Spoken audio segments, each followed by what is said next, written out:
은어랴 담집을 찾아주시니 고맙습니다. 항상 복되고 길한 일들이 가득하시기를 기원할게요.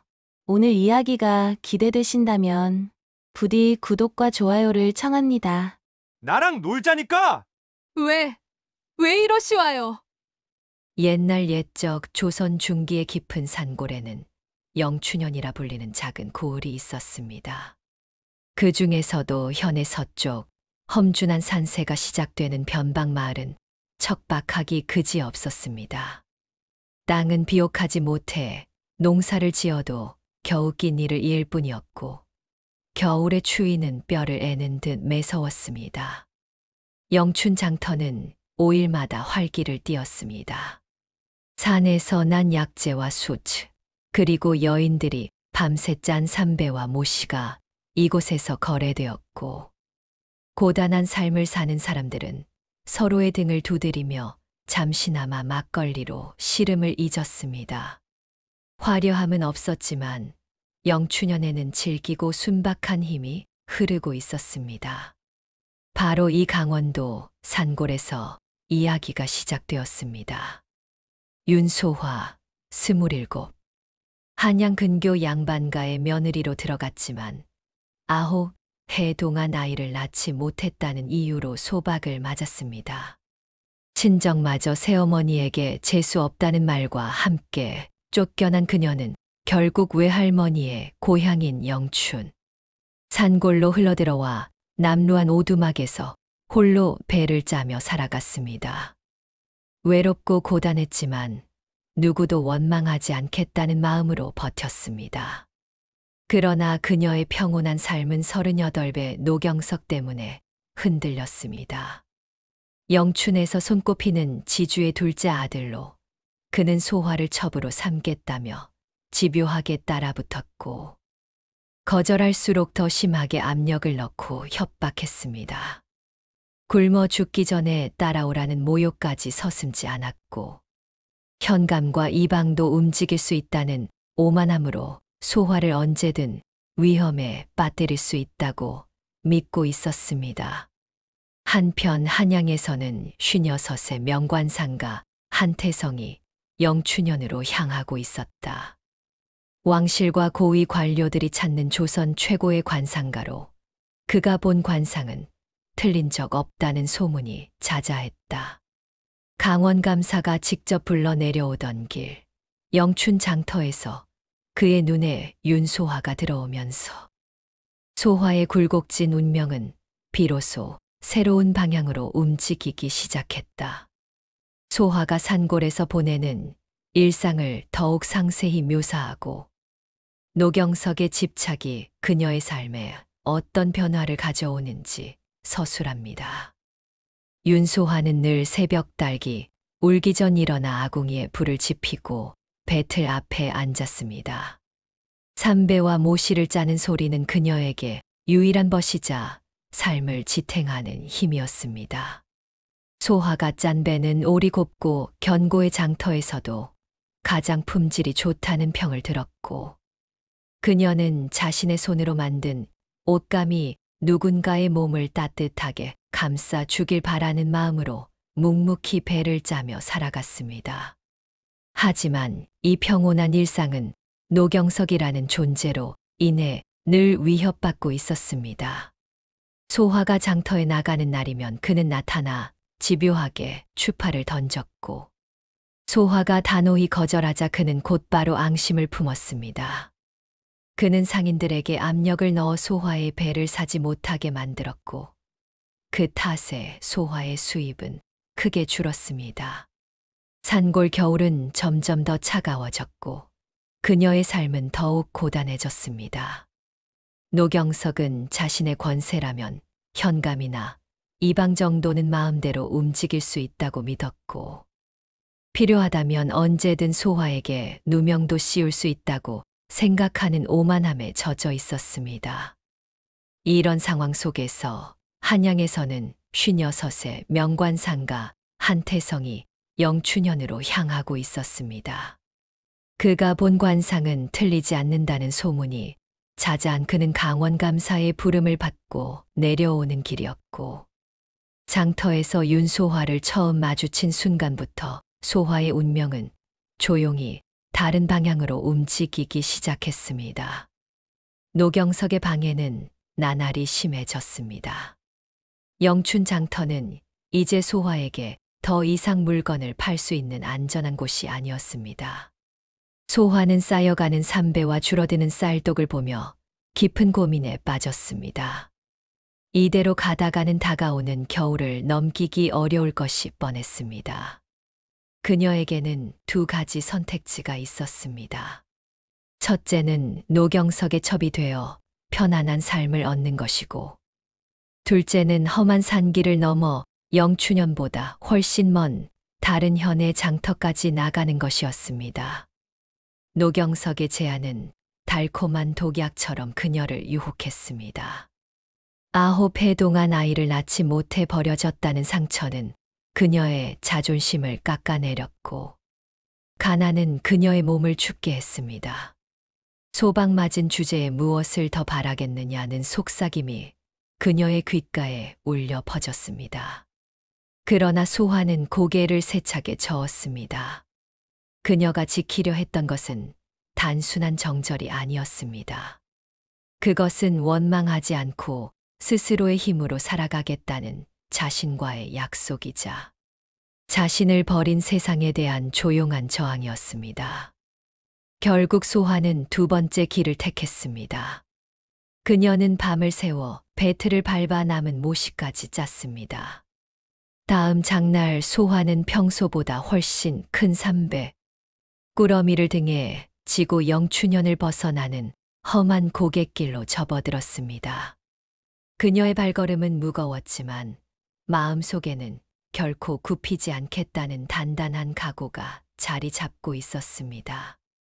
산을 넘는 그 길은 가시밭길 같았으나 소화는 그 길이야말로 자신이 살 길이라고 믿었습니다. 소화가 새로운 장터에서 강도현을 만나게 되는 장면을 묘사합니다. 이 만남은 단순한 거래가 아닌 특별한 인연의 복선이 됩니다.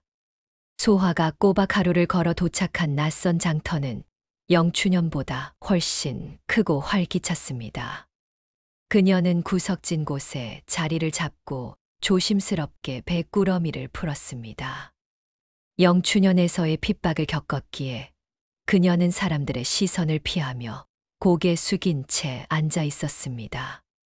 그때 장터 한복판에서 우연히 그녀의 삼배를 본 한 사내가 다가왔습니다.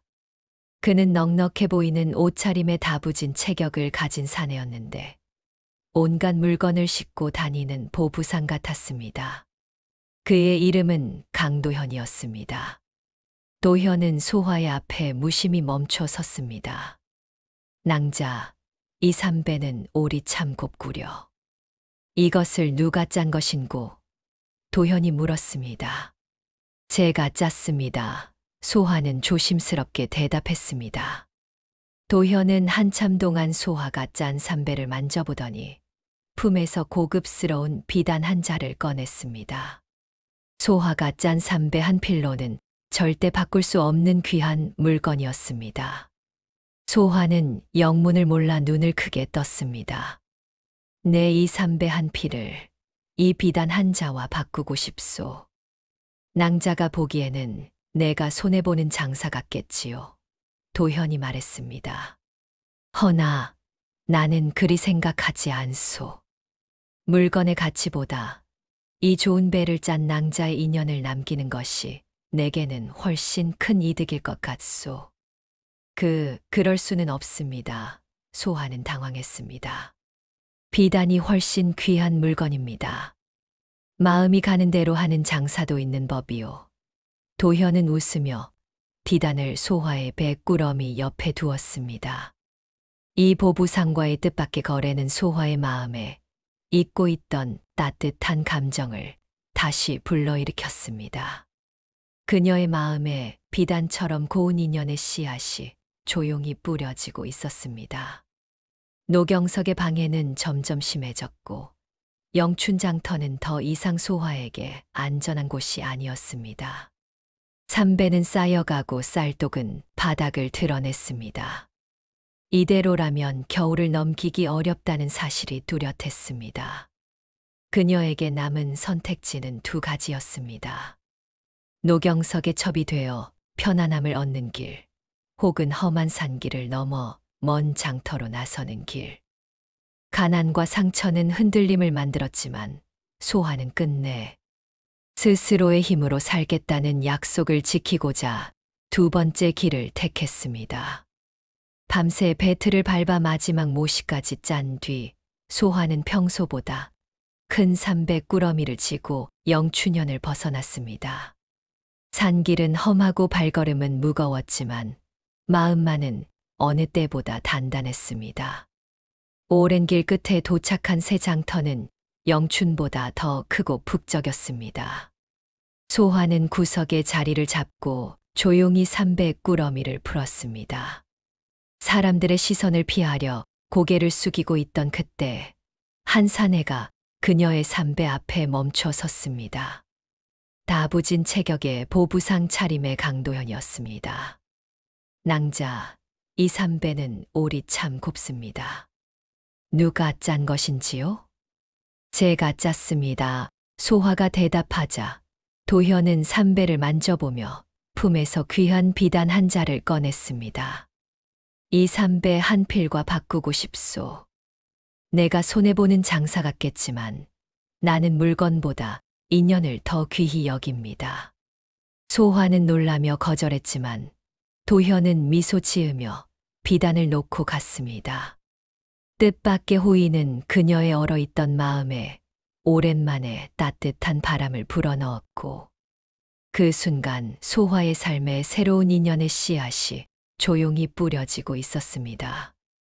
소화가 강도현에게 느끼는 설렘과 자신의 처지 사이에서 겪는 내적 갈등을 심화시키고 도현의 행동이 그녀의 상처를 치유하는 과정을 묘사합니다.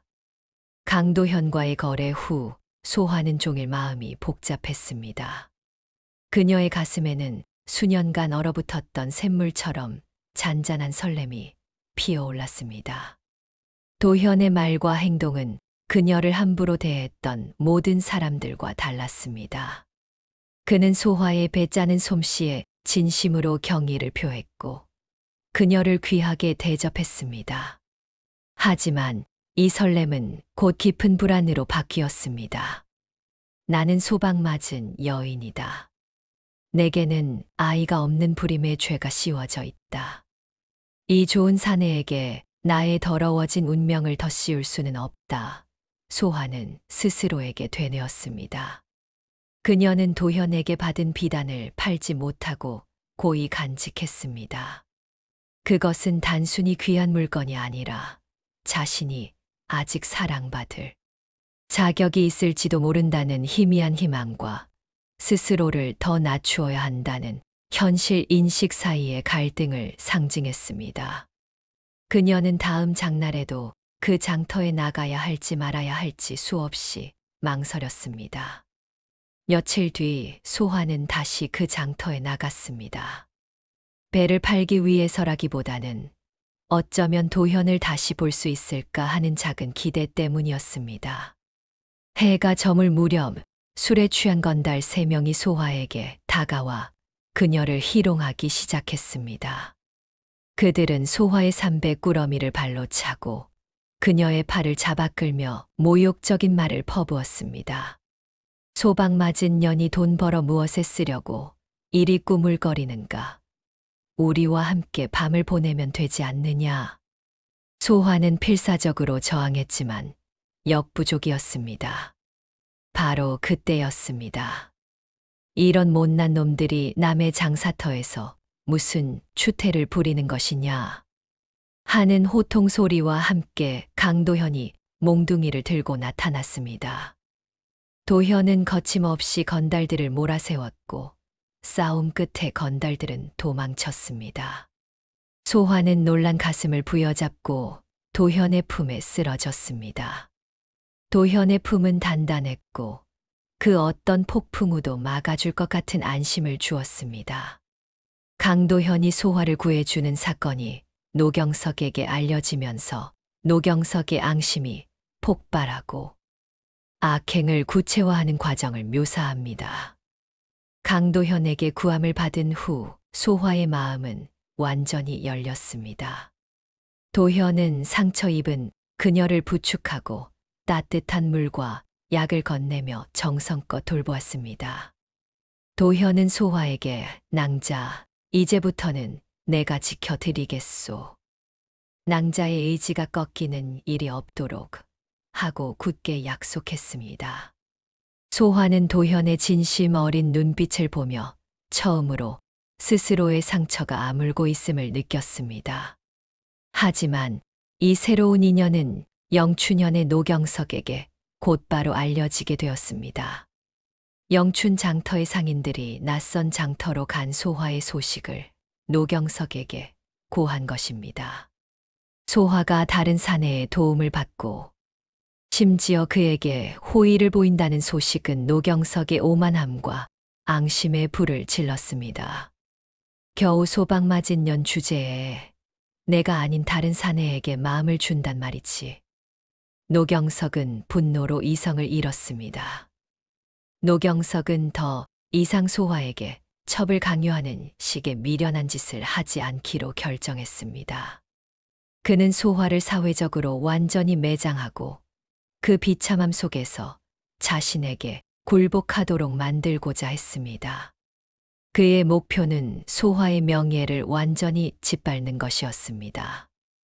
노경석은 분노를 억누르지 못하고 즉시 영춘현의 좋은 복 이방을 불러들였습니다. 그는 은전 꾸러미를 내던지며 차갑게 말했습니다. 이방 소화에게 도둑 누명을 씌워라. 모든 걸 잃고 버려지면 결국 내게 무릎 꿇게 될 것이다. 좋은 복 이방은 잠시 주저했으나 은전의 무게를 느끼고 곧 고개를 끄덕였습니다. 그렇게 소화를 파멸로 몰아넣는 음모가 본격적으로 꾸며지기 시작했습니다. 그 시각 한양에서 내려오던 명관상가 한태성 영감은 강원가명의 일을 마치고 영춘현 장터에 도착했습니다. 그는 30년간 수많은 얼굴을 보아왔고 한 번도 예언을 틀린 적이 없다는 자부심이 있었지만 평소와 다르게 마음이 어딘가 불편했습니다. 장터로 내려오던 그는 문득 구석에 쭈그리고 앉아있는 한 여인을 보고 걸음을 멈추었습니다. 남루한 삼배옷, 지친 기색. 그러나 그 얼굴을 보는 순간 태성의 눈이 번쩍 빛났습니다. 바로 윤소화였습니다. 그녀의 이마는 귀인상, 인중은 다산상. 인매와 눈빛은 모든 어려움을 품어내는 덕 있는 현부인의 상이었습니다. 관상으로 볼 때 절대 이런 비참한 삶에 있을 사람이 아니었습니다. 어찌 이리 고귀한 상이 이곳에 태성은 충격을 감추지 못했습니다. 그는 조심스레 다가가 품에서 은전 5냥을 꺼내 소화 앞에 내려놓았습니다. 소화가 평생 모아도 얻기 어려운 큰 돈이었습니다. 영감님, 이 돈은 왜 제게? 소화가 놀라 묻자 태성은 부드럽게 미소 지었습니다. 이것은 내가 주는 것이 아니오. 하늘이 미리 낭자에게 빚을 갚는 것이오. 곧 낭자에게 3가지 큰 복이 찾아올 것이오. 갑작스러운 은전과 예언 앞에서 소화는 말없이 숨을 삼켰습니다. 그녀의 인생이 조용히 거대한 전환점으로 향하고 있음을 그때는 아직 알지 못했습니다. 한태성의 예언과 함께 소화가 나아가야 할 길을 제시받고 강도현과의 관계가 더욱 깊어지는 과정을 묘사합니다. 이 단계는 소화의 내면적 성장과 희망을 다룹니다. 한태성 영감은 떨고 있는 소화를 안심시키며 차분한 목소리로 예언을 이어갔습니다. 낭자가 누릴 3가지 복은 이러하오. 첫째, 낭자는 곧 그대를 진주처럼 아껴 줄 사내를 만나게 될 것입니다. 둘째, 훗날 낭자는 아들 셋을 두실 것이며 그중 하나는 과거에 급제하여 큰 관직에 오를 상이오. 셋째, 낭자가 짜는 삼배와 모시는 조선 팔도 곳곳에서 이름을 알릴 것이요. 낭자는 현부인으로 불릴 것입니다. 소화는 이 믿을 수 없는 예언을 들으며 눈물을 흘렸습니다. 지난 9해 동안 아이가 없어 죄인 취급을 받았던 그녀에게 다산상이라는 말은 가장 큰 위로이자 기적이었습니다. 그러나 태성은 엄숙한 표정으로 단 하나의 조건을 제시했습니다. 다만 낭자에게 하나의 시험이 남아 있소. 낭자를 버린 시집을 미워하지 마시오. 낭자를 내친 친정도 원망하지 마시오. 아이가 없었던 것을 자신 탓으로 돌리지도 마시오. 그 모든 원망의 마음을 버려야 비로소 복이 길을 찾아 낭자에게 온전히 깃들 것입니다. 태성은 그 말을 끝으로 호련히 장터를 떠났습니다. 소화는 은전 5냥이 담긴 꾸러미와 함께 태성의 예언을 가슴에 품었습니다. 그녀는 자신이 원망의 굴레를 완전히 벗어나지 못했음을 깨달았습니다. 그날부터 소화는 더욱 굳건하게 마음을 다잡았습니다. 며칠 후 소화는 다시 장터에서 강도현 나리를 만났습니다. 도현은 소화를 보고 반가움을 감추지 못했습니다. 낭자, 지난번 일은 놀라지 않으셨소. 내가 낭자를 다시 볼 수 있게 되어 참으로 기쁘오. 도현은 소화가 겪은 고난을 알 리 없었지만 소화는 도현에게서 진정한 안식처를 느꼈습니다. 그녀는 도현에게서 받은 비단 한 자를 꺼내 조심스럽게 돌려주려 했습니다.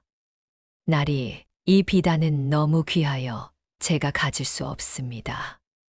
낭자, 도현은 비단을 다시 소화에게 밀어주었습니다.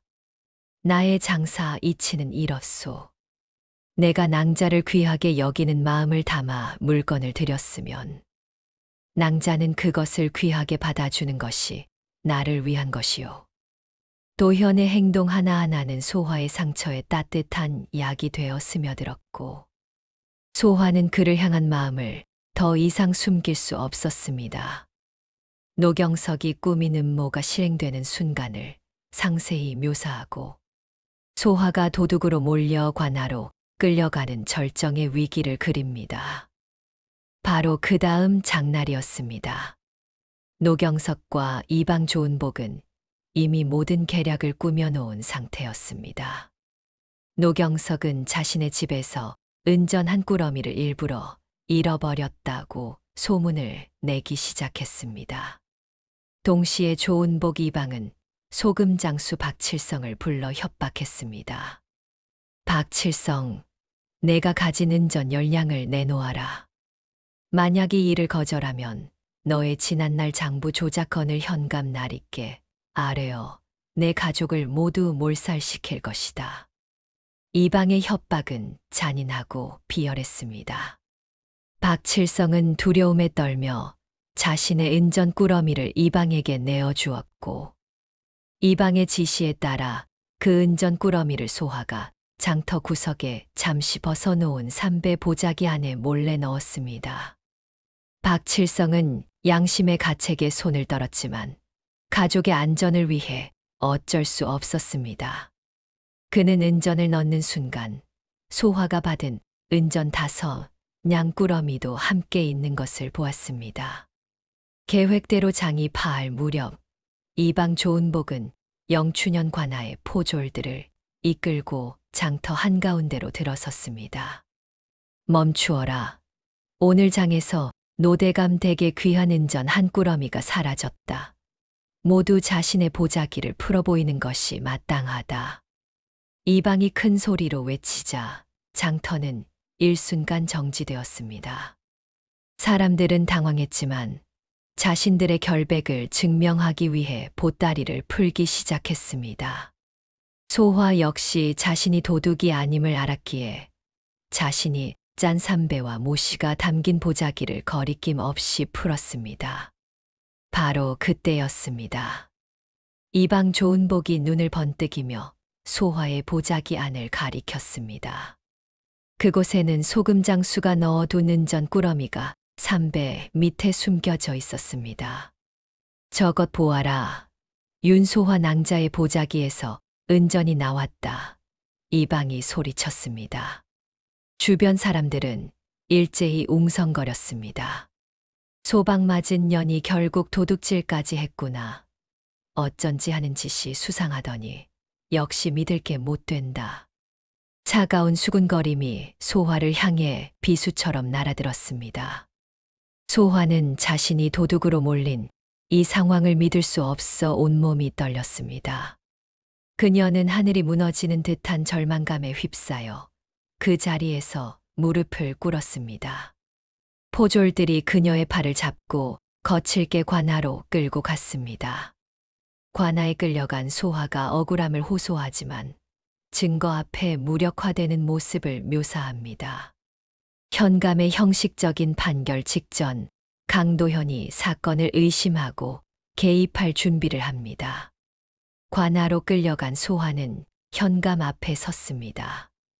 영춘현 현감은 한양의 명관상가를 부를 만큼 사리에 밝은 인물이었지만 노경석 가문의 막대한 재력과 권세 또한 무시할 수 없었습니다. 현감은 떨고 있는 소화를 내려다보았습니다. 윤소화 낭자, 내 보자기에서 은전 꾸러미가 나온 것이 사실인가? 현감이 물었습니다. 나리, 저는 손으로 번 돈 말고는 만져본 적이 없습니다.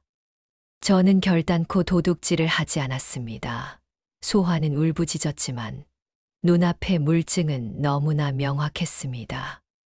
조은복 이방은 현감에게 노경석이 제출한 증언서와 소화의 보자기에서 나온 은전 꾸러미를 내밀었습니다.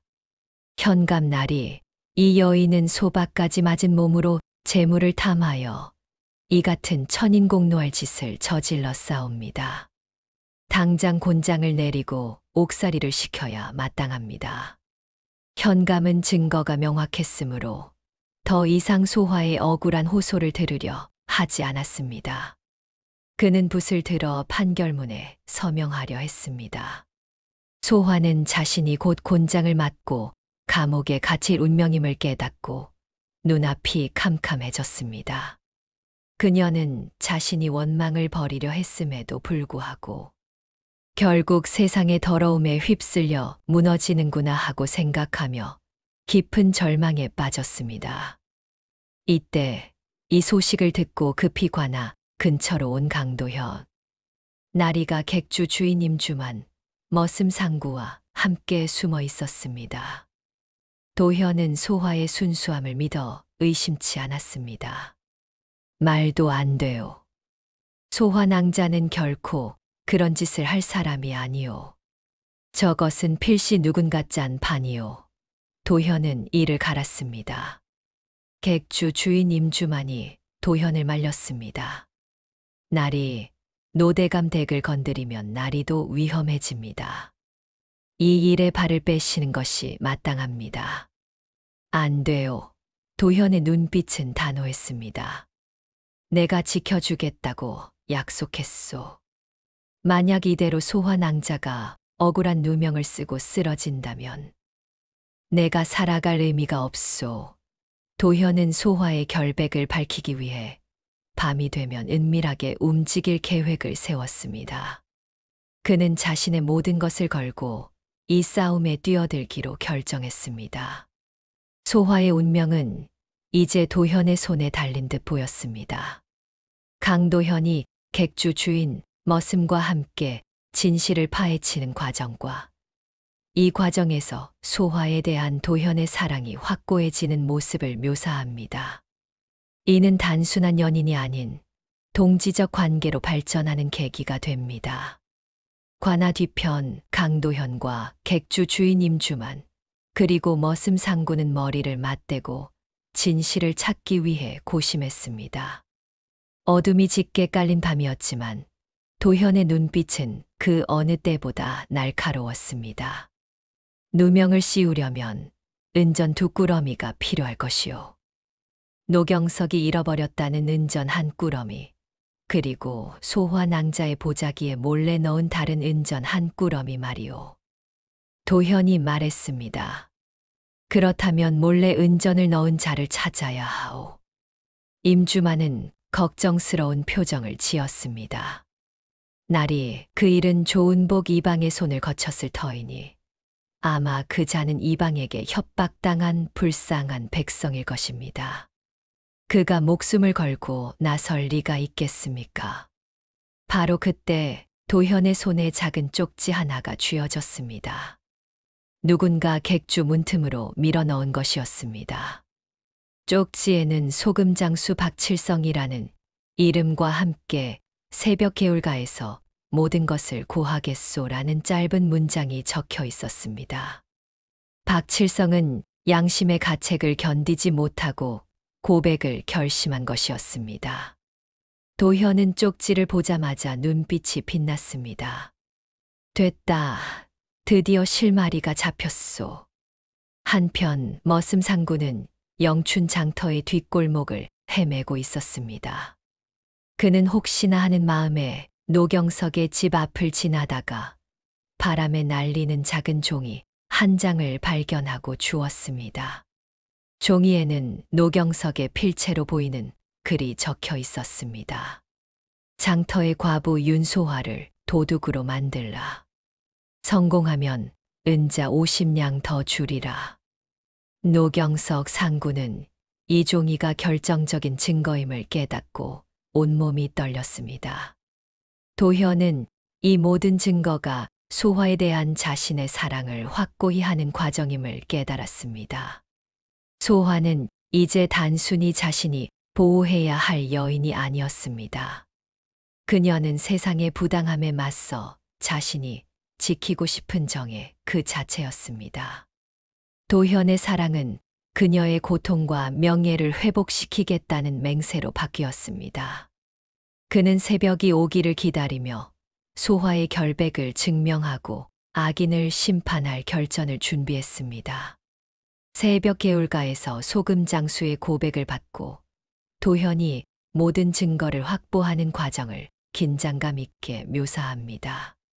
이 과정에서 도현의 과거 신분이 잠시 암시됩니다. 날이 채 밝기도 전 차가운 강원도의 새벽 공기가 뼈 속까지 스며드는 시각이었습니다.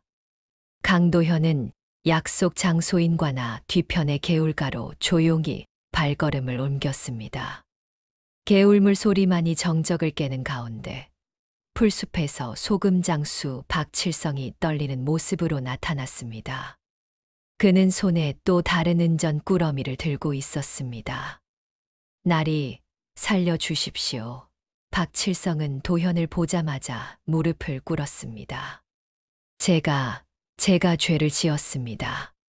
저는 가족들을 위해 어쩔 수 없었습니다. 도현은 박칠성을 일으켜 세웠습니다. 진정하시오. 소화낭자에게 누명을 씌운 자가 누구인지 자초지종을 모두 말해보시오. 박칠성은 울먹이며 모든 것을 털어놓았습니다. 조은복 이방이 제게 은전 10냥을 쥐어주며 아녀자 보따리에 몰래 넣으라 협박했습니다. 그가 저를 역적으로 몰아 가족을 모두 죽일 것이라 했습니다. 날이 저는 살기 위해 그 악한 짓에 가담한 죄인입니다. 박칠성이 내민 은전 꾸러미는 노경석이 잃어버렸다고 주장한 은전의 모양과 무게가 똑같았습니다. 도현은 두 주먹을 꽉 쥐었습니다. 역적이라니 조은복 이방이 어찌 한낱 소금장수에게 역적죄를 들먹이는 것이오. 도현은 조은복이 단지 노경석의 사주를 받은 것뿐 아니라 이 일을 빌미로 다른 사람들의 약점을 잡고 있었음을 깨달았습니다. 바로 그때 도현의 등 뒤로 객주 머슴 상구가 숨을 헐떡이며 뛰어왔습니다. 상구는 자신이 주운 노경석의 편지를 도현에게 내밀었습니다. 도현은 촛불 대신 새벽의 희미한 빛에 의지하여 편지의 내용을 읽었습니다. 장터의 과부 윤소화를 도둑으로 만들라. 성공하면 은자 50냥 더 주리라. 노경석. 이 증거는 모든 것을 명확하게 해주었습니다. 소화가 도둑이 아니라는 사실뿐 아니라 이 모든 것이 노경석이 꾸민 악의적인 사주라는 결정적인 물증이었습니다. 도현은 자신이 가진 신분과 가문의 비밀을 잠시 잊고 온몸에 피가 뜨거워지는 것을 느꼈습니다. 이것이면 충분하오. 도현은 박칠성에게 안심하라 말하고 상구에게는 이 편지를 현감 날있게 직접 전하라 일렀습니다. 도현은 문득 자신이 단순한 장돌뱅이가 아님을 상기했습니다. 그는 예전에 억울하게 옥사한 형조참의 강윤겸의 아들이었습니다. 비록 신분을 숨기고 살았으나 억울하게 죄를 뒤집어 쓴 자를 구원해야 하는 선비의 피가 자신의 몸속에 흐르고 있음을 깨달았습니다. 이 일은 소환왕자의 결백을 증명하는 것을 넘어 몰락한 가문의 아들로서 세상의 불의에 맞서는 첫 번째 행동이 될 것이었습니다. 소화가 감옥에서 곤장을 기다리며 겪는 내면의 고통과 성장을 묘사합니다. 그녀가 한태성의 예언을 다시 떠올리며 원망을 버리고 선함을 선택하는 모습을 심층적으로 다룹니다. 관아의 차가운 옥사유쇠에 갇힌 소화는 곧 다가올 곤장의 고통보다 사람들의 멸시가 더욱 두려웠습니다. 그녀는 억울함에 몸부림쳤습니다. 어찌하여 내가 이토록 착하게 살려 노력했는데 어찌하여 하늘은 나에게 이토록 잔인한 시련을 주는 것입니까? 소화는 벽에 기대어 흐느꼈습니다. 소박을 맞고 친정에서도 버려지고 이제는 도둑 누명까지 뒤집어 쓴 자신의 처지가 너무나 비참했습니다. 그녀는 노경석과 조은복 이방에 대한 끓어오르는 원망을 주체할 수 없었습니다. 그 원망은 그녀의 몸을 차갑게 식혔고 심장을 얼어붙게 만들었습니다. 바로 그때였습니다. 소화의 눈앞에 문득 한태성 관상가의 얼굴이 떠올랐습니다. 은전 5냥과 함께 들려주었던 엄숙한 목소리. 버린 시집을 미워하지 마시오. 친정도 원망하지 마시오. 그 원망을 버려야 복이 길을 찾아옵니다. 소화는 깊은 깨달음을 얻었습니다. 자신이 이토록 고통받는 것은 외부의 악인들 때문이기도 하지만 자신이 그 악인들을 향한 원망의 끈을 놓지 못하고 있기 때문일지도 모른다는 생각이 들었습니다. 그녀는 자신의 억울함을 인정하는 대신 그 원망의 마음을 내려놓기로 결심했습니다. 예, 나리는 틀리지 않았습니다. 내가 원망을 붙잡고 있으면 그들의 악행이 나를 영원히 옥죄게 될 것입니다. 소화는 차가운 감옥 바닥에 앉아 깊은 숨을 내쉬었습니다. 그녀는 자신에게 닥친 부당함을 원망 대신 담담하게 받아들이기로 했습니다. 이 순간 소화의 내면에서는 놀라운 변화가 일어났습니다. 그녀의 얼굴은 여전히 초췌했지만 원망 대신 체념과 선함이 깃들자 맑고 고요해졌습니다. 이는 한태성이 예언했던 현부인 상의 덕이 고난 속에서 비로소 완성되는 순간이었습니다. 그녀는 자신의 결백이 밝혀지든 곤장을 맞든 자신을 향한 도현 나리의 진심만은 잊지 않겠다고 다짐했습니다. 이 내면의 성장이 다음 날 그녀에게 닥칠 운명을 완전히 뒤바꿀 힘이 되었습니다. 곤장 판결을 내리기 직전 강도현이 관아 마당으로 뛰어드는 장면과 현감 앞에서 증거를 제시하는 과정을 역동적으로 묘사합니다. 이는 운명의 갈림길에서의 결정적 순간입니다. 다음 날 아침 영춘현 관아 마당에는 수많은 백성들이 몰려들었습니다. 소박맞은 여인이 도둑질을 했다는 끔찍한 소문에 모두들 흥분하여 수군거리고 있었습니다. 조은복 이방은 위풍당당하게 소화를 마당 한가운데로 끌어냈고 옆에는 악역의 노경석이 팔짱을 낀 채 서 있었습니다. 현감은 엄숙한 표정으로 재판을 시작했습니다.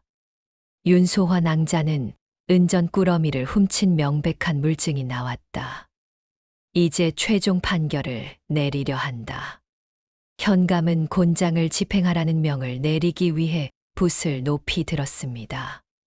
바로 그 순간이었습니다.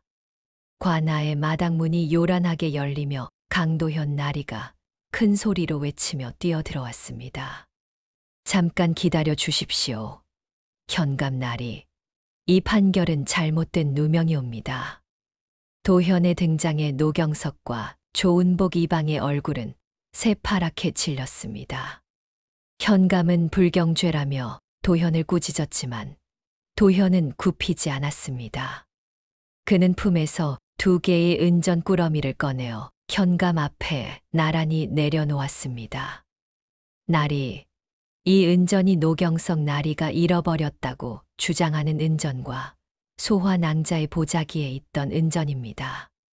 제가 2 꾸러미의 무게와 모양을 비교해보니 은전 꾸러미가 2개라는 사실을 알았습니다. 현감은 영문을 몰라 2 은전을 번갈아 보았습니다. 도현은 이어 박칠성 소금장수를 마당으로 데려와 무릎 꿇게 했습니다. 이분은 소금장수 박칠성입니다. 이방 조은복에게 협박을 당하여 은전 꾸러미를 소화 낭자의 보자기에 몰래 넣은 장본인입니다. 박칠성은 울음을 터뜨리며 조은복 이방의 협박 사실과 자신이 은전을 넣는 과정에서 소화의 다른 은전 꾸러미도 보았다는 사실까지 고백했습니다. 조은복 이방은 저자가 거짓말을 합니다. 라며 발악했지만 이미 그의 얼굴은 공포에 질려 있었습니다. 모두가 놀라 입을 다물지 못하는 사이 도현은 마지막 결정타를 꺼냈습니다. 그는 머슴상구가 주운 노경석의 매수 편지를 현감에게 올렸습니다. 현감은 편지를 읽자마자 분노로 몸을 떨었습니다. 그 안에는 명확하게 윤소화에게 누명을 씌우라는 지시와 함께 은자 50냥을 주겠다는 노경석의 서명이 담겨 있었습니다. 도현의 결정적 선택이 소화의 운명을 마지막 순간에 뒤집어 놓았습니다. 현감이 악인들을 준엄하게 처벌하고 소화의 명예를 회복시키는 사이다. 결말의 최종 대결을 묘사합니다. 현감은 편지를 읽자마자 자리에서 벌떡 일어났습니다. 그의 얼굴은 분노로 시뻘겋게 달아올랐습니다. 현감은 도현의 증거들을 보며 자신이 한낱 지방 세도가의 돈에 놀아날 뻔했다는 사실에 치욕감을 느꼈습니다. 노경석, 조은복, 너희들이 감히 한고을의 재판을 기만하고 죄 없는 백성을 도둑으로 만들려 했단 말이냐. 현감은 호통쳤습니다. 노경석은 무릎을 꿇고 벌벌 떨면서 나리 오해입니다. 라고 변명했지만 현감은 더 이상 그의 말을 들으려 하지 않았습니다. 현감은 준엄한 목소리로 판결을 내렸습니다. 조은복 이방은 공무를 기만하고 백성에게 누명을 씌운 죄가 크다. 당장 끌어내어 곤장 100대를 치고 파직 후하옥에 처하라. 포졸들이 조은복 이방을 끌고 나가자 이방은 살려달라며 비명을 질렀습니다. 이어서 현감은 노경석에게 명령했습니다. 노경석은 이 고을의 양반으로서 재물을 믿고 무고한 백성을 협박하고 사사로운 앙심으로 도둑 누명을 씌웠다. 당장 노경석을 관아 마당으로 끌고 나와 곤장을 집행하라. 그리고 그의 죄를 상세히 기록하여 상부에 보고하고 추가 처벌을 기다리도록 하라. 노경석은 관아 마당에서 백성들이 지켜보는 가운데 곤장을 맞아야 하는 치욕을 겪었습니다. 관아 마당을 가득 메운 백성들은 환호했습니다. 과부 윤소화 낭자의 결백이 밝혀졌다. 권세 믿고 악한 짓을 하더니 결국 하늘이 보고 있었다. 억울함을 모두 씻어낸 소화는 하염없이 눈물을 흘리며 그 자리에 주저앉았습니다. 강도현은 곧바로 소화에게 다가가 그녀를 부드럽게 일으켜 세웠습니다. 낭자, 이제 모든 것이 끝났소. 낭자는 결백합니다. 소화는 눈물 가득한 눈으로 도현을 바라보았습니다.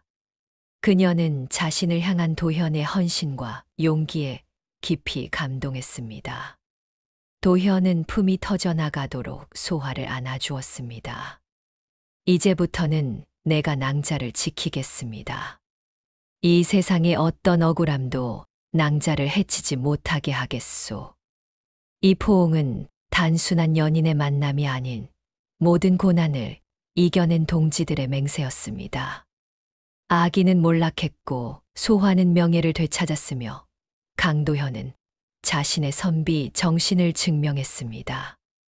노경석 사건 이후 강도현의 숨겨진 신분이 복권되는 과정을 묘사하고 소화와의 정식 혼인을 통해 한태성의 첫 번째 예언이 이루어지는 모습을 그립니다.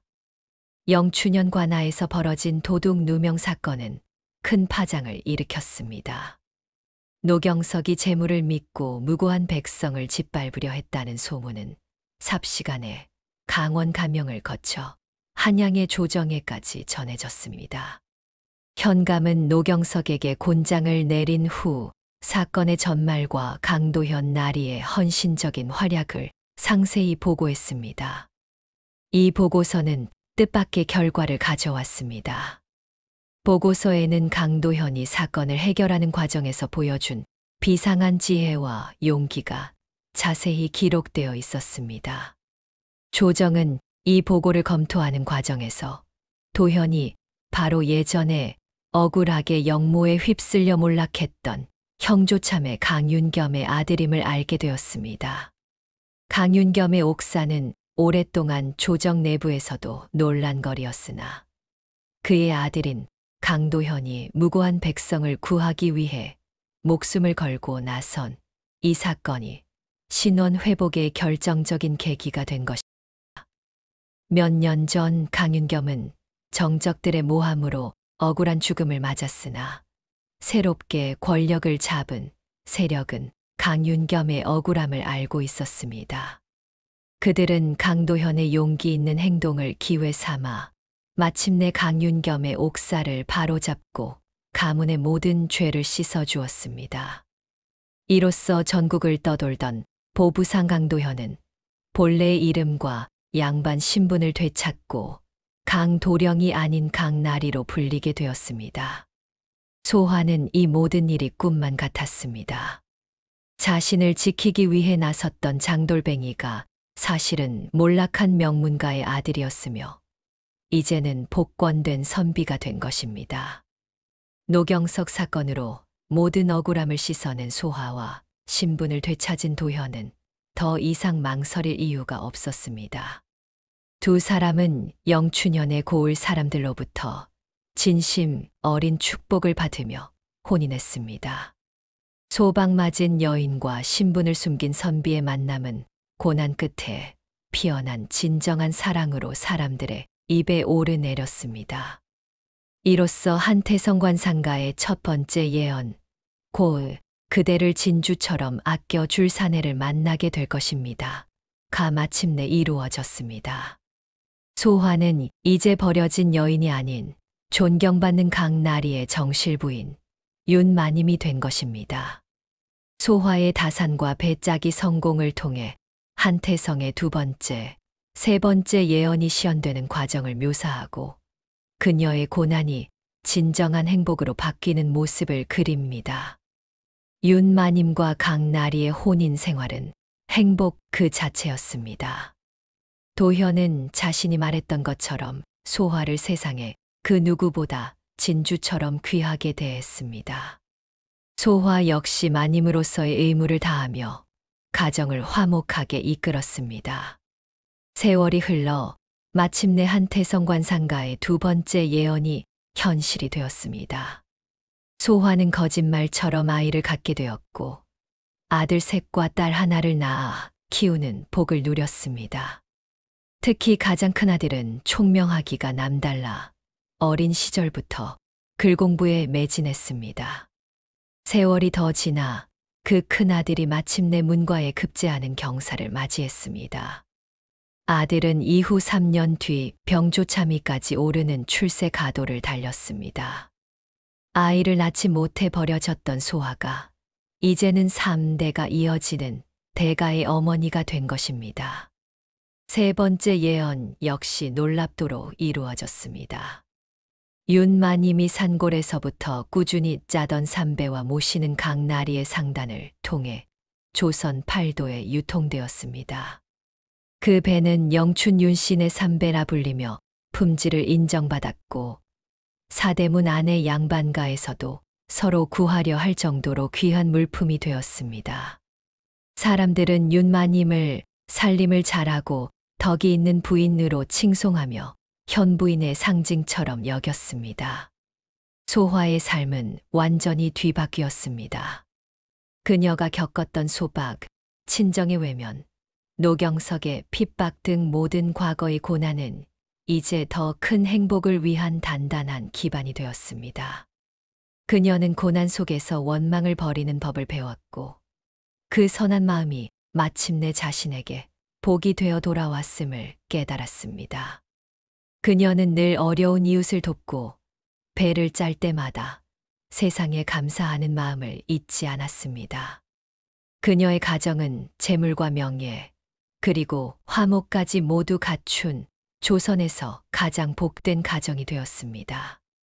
몇 해 뒤 모든 예언이 이루어진 뒤 한태성 관상가는 조용한 영춘현을 다시 찾았다. 그는 깊어진 눈빛으로 강나리와 윤마님을 바라보며 고개를 끄덕였다. 윤마님은 감격해 무릎을 꿇으며 말했다. 영감님, 예언이 모두 이루어졌습니다. 이 모든 복은 영감님 덕분입니다. 태성은 소화를 일으켜 세우며 부드럽게 웃었다. 윤마님, 그 복은 내가 아니라 마님 스스로가 부른 것입니다. 그는 천천히 마지막 교훈을 전했다. 처음 마님을 배웠을 때 얼굴에는 귀인과 다산의 기운이 분명했지만 깊은 원망이 그 복의 길을 가로막고 있었습니다. 내가 예언을 한 것은 미래를 알려주려 한 것이 아니라 원망을 버리고 희망을 붙잡을 이유를 드리고자 함이었지요. 노경석의 핍박과 도둑 누명 속에서도 마님은 끝내 세상을 원망하지 않고 선함을 택했습니다. 그 마음이 관상을 바꾸고 복을 불러온 것입니다. 관상이란 얼굴이 아니라 그 사람이 살아온 마음의 지도입니다. 선함을 선택한 마님의 마음, 그리고 강나리의 의리가 결국 두 분의 운명을 바꾼 것이지요.